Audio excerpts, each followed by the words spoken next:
girlies, and welcome back to the pod. So this week we have a super fun episode. We're talking about one of my absolute favorite things, literally ever, books. I know. So a lot of y'all have been asking me for some summary book recommendations. So that's what we're going to do today. And these books are pretty much like books you can read at the beach, at the pool, kind of mostly romance books. Books that are just easy to read, fun to read, don't require much brain power. And I actually have done a book recommendation episode. I think it was maybe the first week of January. And that had maybe books from multiple different genres. This one is pretty much just romance. If you want more book recommendations, definitely check out that episode after you listen to this one. But first, of course, we have best and worst of the week. So my best of the week was that I got to hang out with one of my good friends at the pool. Seth, you guys know him. He was on the pod a while back, the Guy Best Friend episode, and it was just fun. We just talked, and I hadn't seen him for that long. I mean, actually, that's so not true. I have seen him. I just hadn't hung out just with him.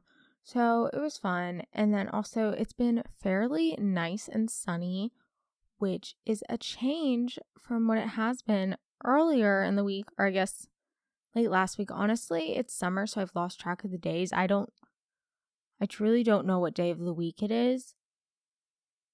What day is it? It could possibly be Wednesday. I don't know. But last week in Kentucky, it was just super rainy, and where I live, there were like flash floods. The roads were flooding. I've never seen the roads flood here. The only time I've ever seen a flooded road was when I was in Maui, and that was scary. But this week, the roads have flooded like 3 times, and it's been kind of scary. We've had to pull over a few times because you literally can't even see anything in front of you. But I mean, hey, it's sunny now. That's really fun. But yeah, okay. Worst of the week. So I kind of talked about this on my TikTok. Made a TikTok about it because I thought I talked about it in last week's episode, which I just hadn't, because when I recorded that, I hadn't even been through what I said I talked about, which didn't make sense. But so pretty much last Saturday, I had to take the ACT, and I talked about this last week. But that was before I took it. So now I've taken it for the 3rd time, and it was an experience. I swear, every time I take the ACT, something happens. I don't know if I've ever taken it and it's been normal, which I'm just going to say that's why my scores aren't good, but it's not that literally at all. But because the second time I took the ACT, I was so sick. And I could barely swallow. My throat hurt so badly, and I couldn't really focus on anything but how much my throat hurt. So I ended up doing worse the second time I took the ACT, which they're like, you'll never do worse. Only maybe 10-20% of people do worse. Yeah, so I was the 20%. So that really hit my confidence, But I took it for the 3rd time, and I prepared the night before. I got all my stuff together. I was like, yes, this is going to be so good. I went to the ACT prep camp. I know everything. I'm going to be fine. No. Oh my God, what a time.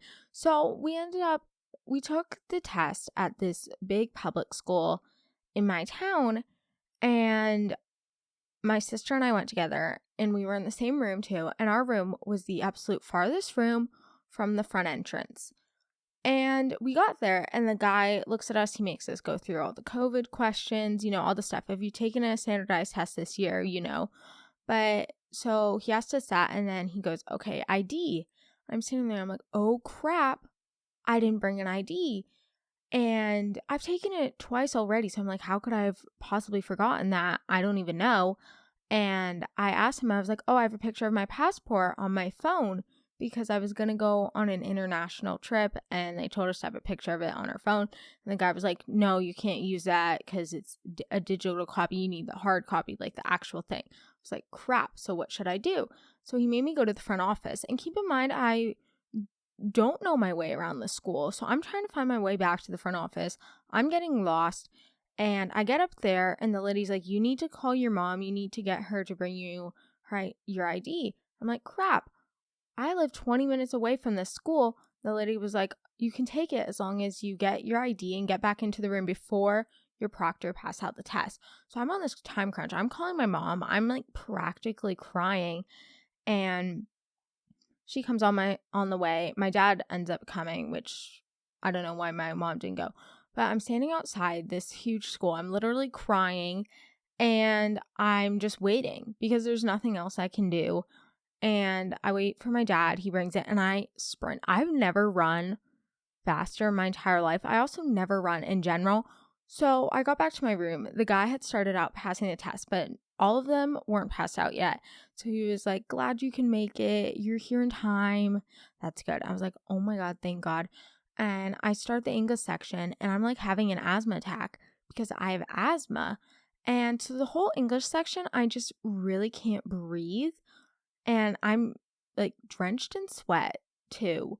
So it was just a time. We'll see if my score did better. I swear if it does worse than I did the second time, I might cry. So I don't want to take the ACT again. I've taken it 3 times. Anyway, so that was a fun way to spend my Saturday. It was very traumatic. There was a lot of anxiety that day. And then later I had friends over, which I mentally couldn't handle that. And it was just a lot. There was a lot going on Saturday. But hey, it's fine. It's fine. We're cool. We're fine now, kind of. Just this whole week I've been very stressed for no reason. I've been stressed, yet at the same time I have done literally nothing about it, which is the worst possible thing to do. Highly do not recommend. So, yeah.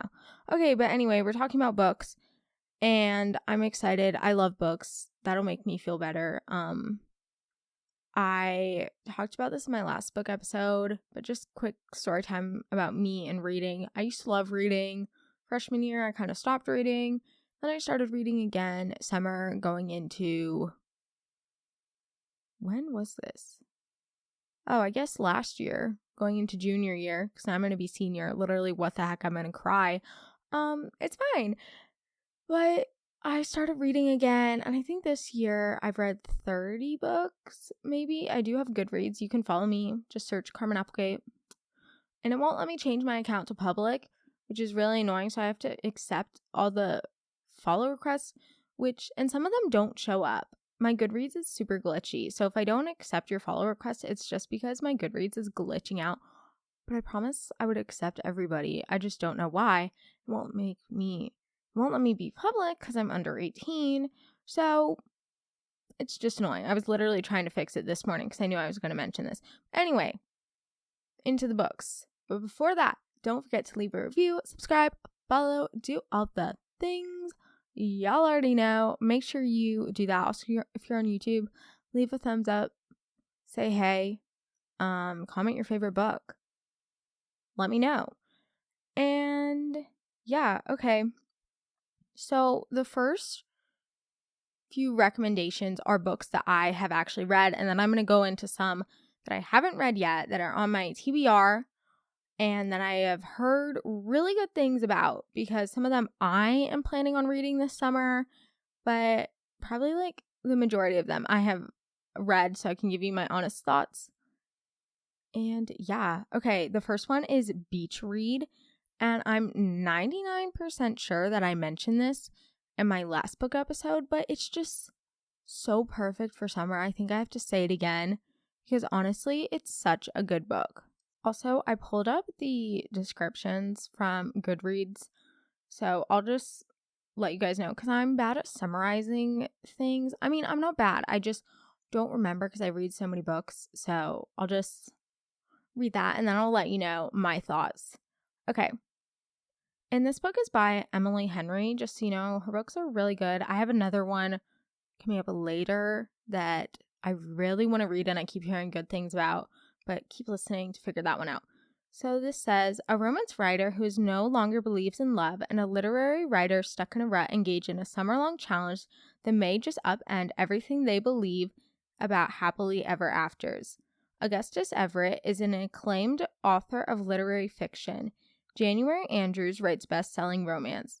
When she pens a happily ever after, he writes off his entire cast. They're polar opposites. In fact, the only thing they have in common is that for the next 3 months, they're living in neighboring beach houses, broke and bogged down with writer's block. Until one hazy evening, one thing leads to another, and they strike a deal designed to force them out of their creative ruts. Augustus will spend the summer writing something happy, and January will pen the next great American novel. She'll take him on field trips worthy of any rom-com montage, and he'll take her to interview surviving members of backwood death cults. Obviously. Everyone will finish a book and no one will fall in love. Really? Okay. This honestly might be one of my favorite romance books I've ever read. And I'm just gonna put it out there. Romance is not my favorite genre. I love fantasy books. Fantasy will forever and always be my favorite genre. Just because romance can sometimes get really cheesy and stupid, in my opinion. But this, my heart, so good. You know how after you finish a really good book and you just can't do life, you're just thinking about it and you can't read another book because you're like, what could be better than this? This was one of those books. So good. So good. I can't recommend it enough. You have to read it. But truly obsessed with this book. Low-key tempted to read it again.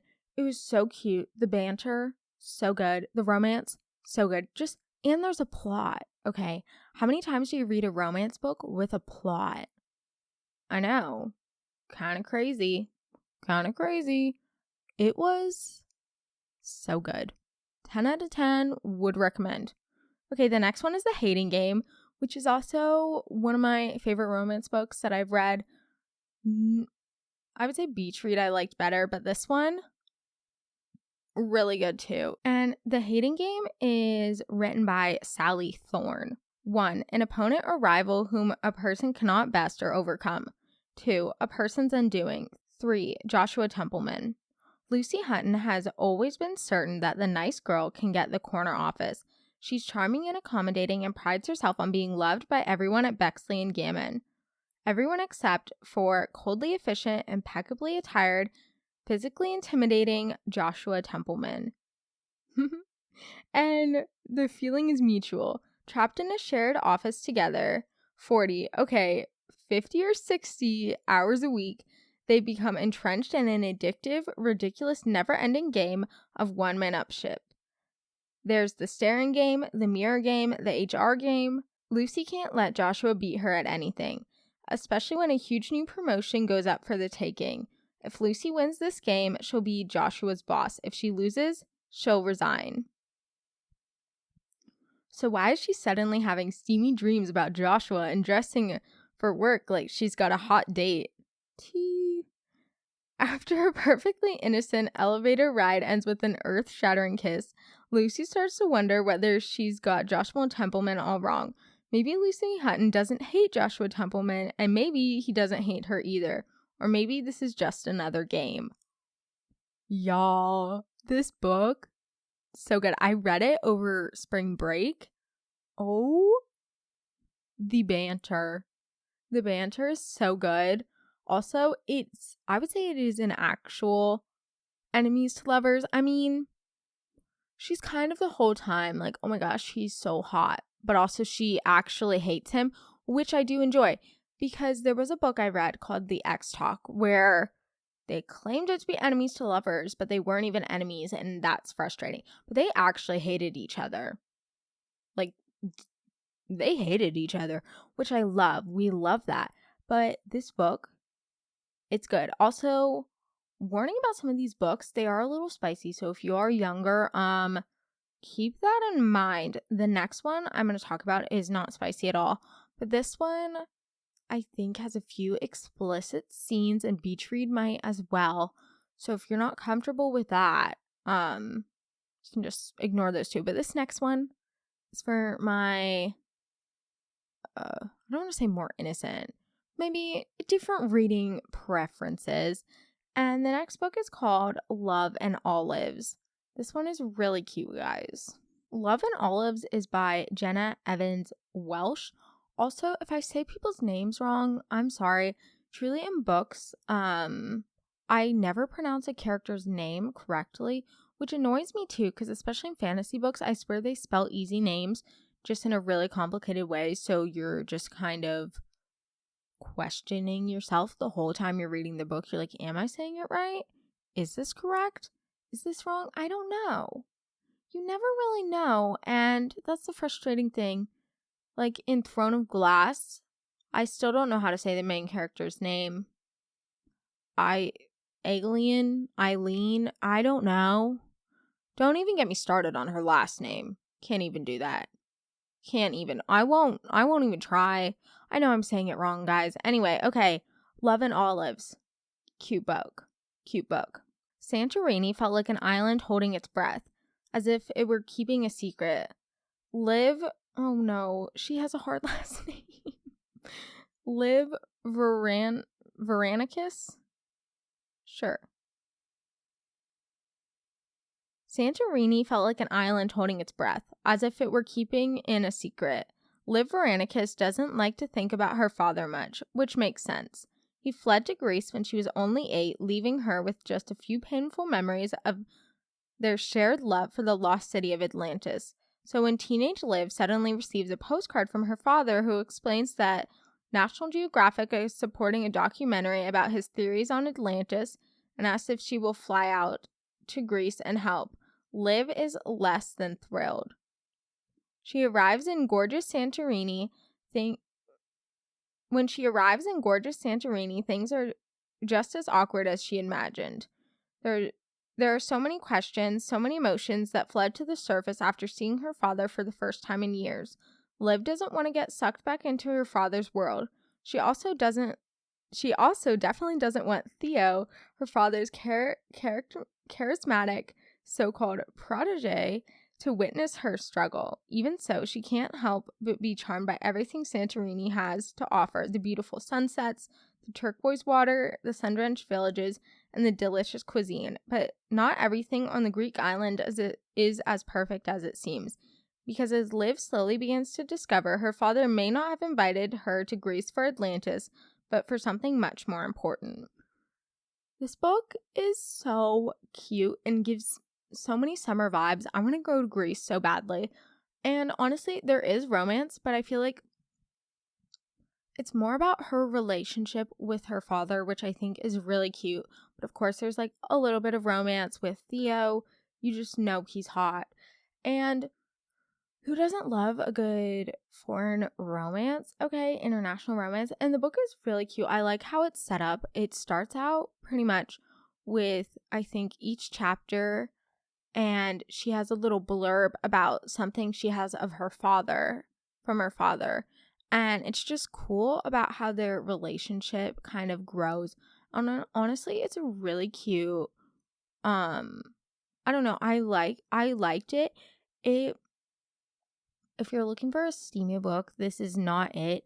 But it's just a feel-good book where you're like, oh my gosh, that's so cute, goals. And I can't remember, but I think I might have cried. But also, I don't know. I don't think it was that sad. It's not sad. It's a good beach book if you want to just live your Mamma Mia vibes going to Greece. It's pretty much, it kind of is like Mamma Mia in a way. I guess she's going to Greece for the summer and meets a boy. It's similar, but it's really good. Highly recommend. The next book is something I read for my podcast book club, which if you don't listen to, you definitely should. It's on Even the Little Things podcast with Hannah and Dwani, and I'm obsessed with Hannah. She's one of my good friends, and we read this book. It's called The Seven Husbands of Evelyn Hugo by Taylor Jenkins Reid. And y'all, when I say this book is good, I mean this book is good. And you know how when you read stuff for a book club, you're like, because you're kind of forced to read it. This book was so good. And if you want to hear our thoughts or more thoughts on that, definitely check out their podcast for it. I can link it in the description. I'll make sure to do that for y'all, so you have to check it out, and I'm featured, so you definitely should. Aging and reclusive Hollywood movie icon Evelyn Hugo is finally ready to tell the truth about her glamorous and scandalous life. But when she chooses unknown magazine reporter Monique Grant for the job, no one is more astounded than Monique herself. Why her? Why now? Monique is not exactly on top of the world. Her husband has left her, and her professional life is going nowhere. Regardless of why Evelyn has selected her to write her biography, Monique is determined to use this opportunity to jumpstart her career. Summoned to Evelyn's luxurious apartment, Monique listens in fascination as the actress tells her story. From making her way to Los Angeles in the 1950s to her decision to leave show business in the 80s, and of course, the 7 husbands along the way, Evelyn unspools a tale of ruthless ambition, unexpected friendship, and a great forbidden love. Monique begins to feel a very real connection to the legendary star, but as Evelyn's story nears its conclusion, it becomes clear that her life intersects with Monique's own in tragic and irreversible ways. This book threw me for a loop. I was expecting something, and I think I just got so much more than what I expected. I cried. I laughed. It was relatable. At times it wasn't. But I mean, it was just so interesting. And Evelyn Hugo felt like such a real person. And it was written really well. In this book, I think it just kind of sucks you into her world. And it's so interesting because it's one of those books where you don't know, it kind of feels like Evelyn is the villain of the story, but you still want to root for her because she goes through so much. Also, trigger warning, there is some sexual assault and abusive relationships. So if this might trigger you or you're uncomfortable with that, maybe skip this book, but it is honestly so good, and some of it truly broke my heart. It was a great book. Highly recommend. This week's episode is sponsored by Brush. Brush is an electric toothbrush that will change the way you think about brushing your teeth. With powerful sonic technology and ultra gentle bristles, the Brush redefines what it means to have super clean teeth. It's like that feeling when you just leave the dentist. A fresh, whole mouth clean every single day. Our listeners get 15% off their total purchase with code POD15. Follow the link in the show notes and enter the code POD15 to get your exclusive discount and upgrade your oral care routine now. Okay, the next book is A Touch of Darkness by Scarlet St. Clair. And oh my God. Y'all, this book, how do I say this?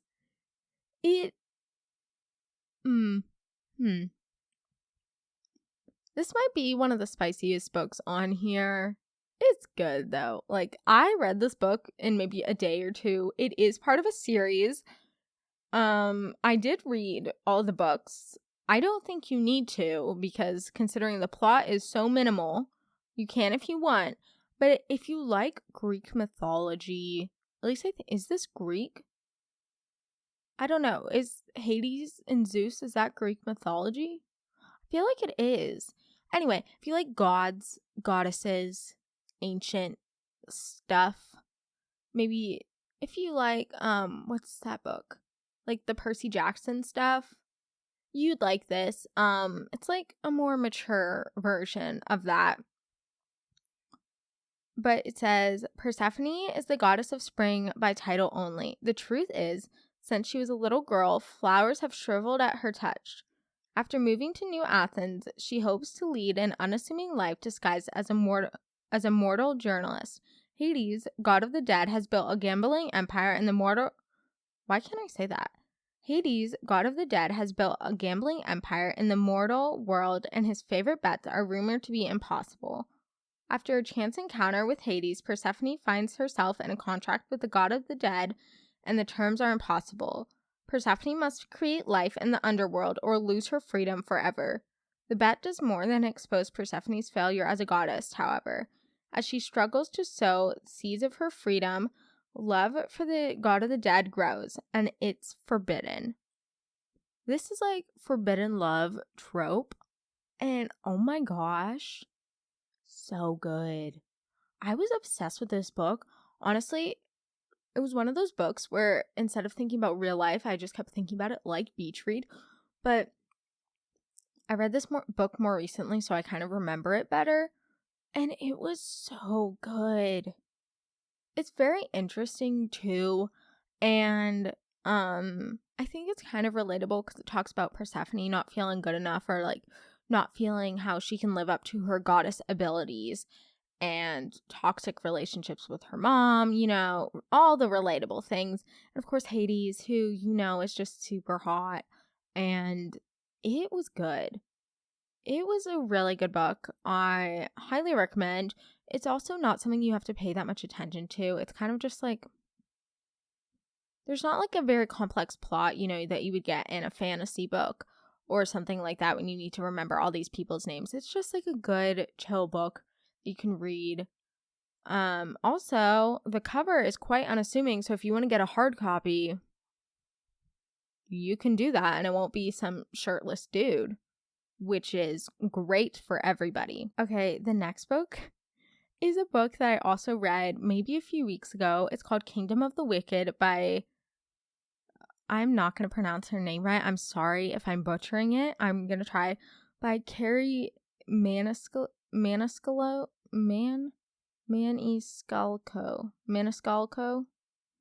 By Carrie Maniscalco. That could be wrong how I pronounce that. Sorry. But this book is about like the 7 princes of hell. And it's so interesting. It might be one of my favorite books I've read this year. I really enjoyed it. And if you're not really a romance-y type person, or I guess, well, this book does have romance, but if you're not someone who just likes just straight up romance, I think you'd really like this book. And it's also kind of a forbidden love thing. Okay, I'm just going to read what it says and then I'll explain it more because I don't want to give it away. 2 sisters, 1 brutal murder. A quest for vengeance that will unleash hell itself, and an intoxicating romance. Amelia and her twin sister, Victoria R. Strache. Again, I can't pronounce any words, so please don't attack me. Okay, Amelia and her twin sister, Victoria R. Strache, witches who live secretly among humans, avoiding notice and persecution. One night, Victoria's missing dinner service at the family's renowned Sicilian restaurant. Amelia soon finds the body of her beloved twin, desecrated beyond belief. Devastated, Amelia sets out to find her sister's killer and to seek vengeance at any cost, even if it means using dark magic that's been long forbidden. Then Amelia meets Wrath, one of the wicked princes of hell that she has been warned against in tales since she was a child. Wrath claims to be on Amelia's side, tasked by his master with solving the series of women's murders on the island. But when it comes to the wicked, nothing is as it seems. Y'all, this book, oh, it's so good. It's like you want to hate Wrath, but you love him. And also, it's the first book in a series. I think the second book is coming out maybe in the fall. I'm so excited. I need a second book. The way it left off, there is romance, there is banter. It's kind of enemies to lovers, but also forbidden love too, because she's been taught her whole life that the wicked are like horrible, that they can never be trusted. And she meets all of Wrath's brothers, like envy, lust, all that, and it goes through all those experiences. And it's honestly really interesting. And also the protagonist, Amelia, is like a strong protagonist. I hate when the girls just like let the guy do everything. That pisses me off so much. But she's a strong protagonist, and I really like this book. Again, Kingdom of the Wicked and Kingdom of the Wicked and A Touch of Darkness are not just straight up fantasy books. They kind of mix in like other elements. I would say this one is probably has the least amount of romance, maybe Kingdom of the Wicked, but it does have a really interesting plot. And I think it'd just be a fun summer book. I also know some summer books that are just fun. If you're not a romance person, like reading mystery novels on the beach is such a vibe. But this book, Kingdom of the Wicked, is gonna suck you in so good. Okay, the last 3 books are books that I've heard about and that are on my TBR that I'm dying to read.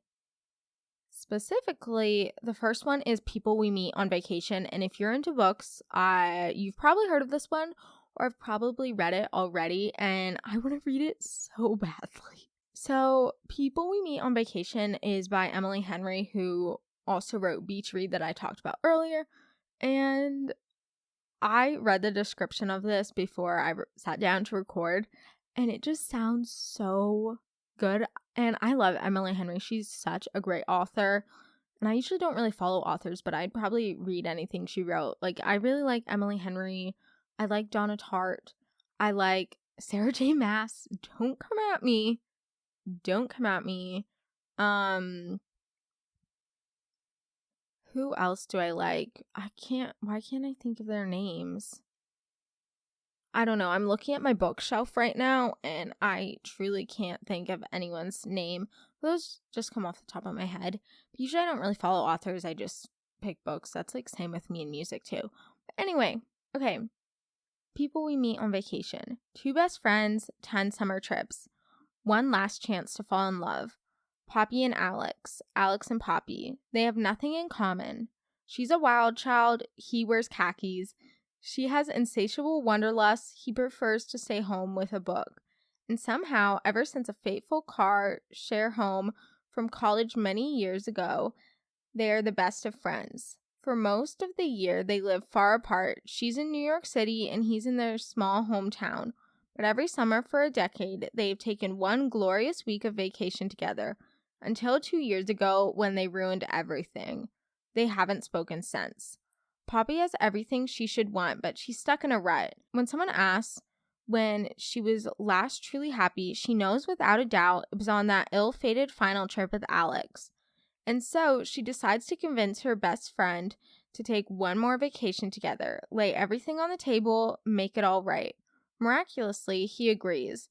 Now she has a week to fix everything. If only she can get around the big truth that has always stood quietly in the middle of their seemingly perfect relationship. What could possibly go wrong? Oh my gosh, I want to read it so badly. It just sounds so good. And, oh my gosh, so good. And his name is Alex. If you know me, no you don't. Speaking of that, I did find out that a few people I do know do listen to this podcast, which is fine. I mean, but also I was just like, I probably embarrass myself on here so much and overshare all the time. But hey, you're welcome. I guess I'm famous, lol. JK, no, I'm not. See, I keep doing that. I talked about this in the last episode. I keep abbreviating stuff. I need to stop. Anyway, I really want to read People We Meet on Vacation. I think I'm going to read it after I finish the book I'm currently reading, which is A Discovery of Witches, which is also a TV show. And I was really liking it. But the main guy, what even is his name? Matthew. He's very controlling, and I don't like that. He's like possessive of her, and it's kind of weird. The next book was actually made into a TV show, which I'm sure everyone has heard about. The show was Bridgerton, and I did watch it, in fact, in one day. But the book is called The Duke and I by Julia Quinn. And I just wanted to mention this because I know the show is so good. And if they made a show from the book, then the book has to be good. So just gonna put it out there. But it says, The Duke and I is a romance set in the Regency era. In the ballrooms and drawing rooms of Regency London, rules abound. From the earliest days, children of aristocrats learn how to address an earl and curtsy before a prince, while other dictates of the ton are unspoken yet universally understood. A proper duke should be imperious and aloof, a young marriageable lady should be amiable, but not too amiable. Daphne Bridgerton has always failed at the latter. The fourth of 8 siblings in her close-knit family, she has formed friendships with the most eligible young men in London. Everyone likes Daphne for her kindness and wit, but no one truly desires her. She's simply too deuced too deuced honest for that, too unwilling to play the romantic games that captivate gentlemen. Amiability is not a characteristic shared by Simon Bassett, Duke of Hastings. Recently returned to London from abroad, he intends to shun both marriage and society, just as his callous father shunned Simon throughout his painful childhood. Yet an encounter with his best friend's sister offers another option. If Daphne agrees to fake a courtship, Simon can deter the mamas who parade their daughters before him. Daphne, meanwhile, will see her prospects and her reputation soar. The plan works like a charm at first. But amid the glittering, gossipy, cutthroat world of London elite, there is only one certainty. Love ignores every rule. Also, sorry if I pronounce words wrong. I don't... My vocabulary is bad. I need to work on it. But anyway, so the show, I know, was addicting. So good. So I can't imagine how good the book is. So 10 out of 10 would recommend. Banter, good. Relationship, good. And Daphne's like a strong protagonist. Like, she is good. I like her. And the Duke of Hastings, And if you like ball gown vibes, if you want to live your princess dreams, courtship stuff, read this book. So good. I want to read it. I watched the show, but I want to read this too. The last book is Red, White, and Royal Blue by Casey Mcqueston. I don't know if that's how you say her last name. And I hear so much about this book, and everyone who I have ever heard say they read it says they love it and that you have to read it. It's so good. And yeah, so here it is. First son Alex Claremont Diaz is the closest thing to a prince this side of the Atlantic. With his intrepid sister and the Veep's genius granddaughter, they're the White House trio, a beautiful millennial marketing strategy for his mother, President Ellen Claremont. International socialite duties have downsides. Namely, when photos of a confrontation with his lifelong nemesis, Prince Henry, at the royal wedding leaked to the tabloids and threatened American-British relations. The plans for damage control, staging a fake relationship between the first son and the prince. As President Claremont kicks off her re-election bid, Alex finds himself hurtling into a secret relationship with Henry that could derail the campaign and upend two nations. What is worth the sacrifice? How do you do all the good you can do? And most importantly, how will history remember it? This just sounds so good, and I really want to read it. I need to put it on my TBR. But if you're interested, this is also kind of like, I guess, not royalty, but kind of. And probably like staging a fake relationship that was also similar to Bridgerton. If you couldn't tell, there's like a theme with books I want to read. But sounds good. Definitely recommend. So don't forget to leave a review, subscribe, follow, do all the things. And yeah, hopefully this gave you some ideas for books to read. And for those people that DM'd me for asking for some more book recs, hope this helped. And let me know what your favorite books are in the comments on YouTube, or DM me, comment on Instagram. Literally, just let me know. I'm really interested, and I'm always looking for more books to read. And yeah, also make sure you follow me on Goodreads. Just search Carmen Applegate and you should be able to find me, and I'll try to accept your follow request. Again, Goodreads is so glitchy and has the absolute worst system literally ever. So I'll try my best. And make sure to check out all the links in the description of this episode to find my newsletter, website, all good things. And I'm also going to link the Even the Little Things podcast episode where we talk about the 7 husbands of Evelyn Hugo. So y'all can check that out too. Make sure you're following me on Instagram and TikTok at the Girly Girl Podcast if you aren't already. And I hope y'all have an amazing week. I'll see you next time. Bye!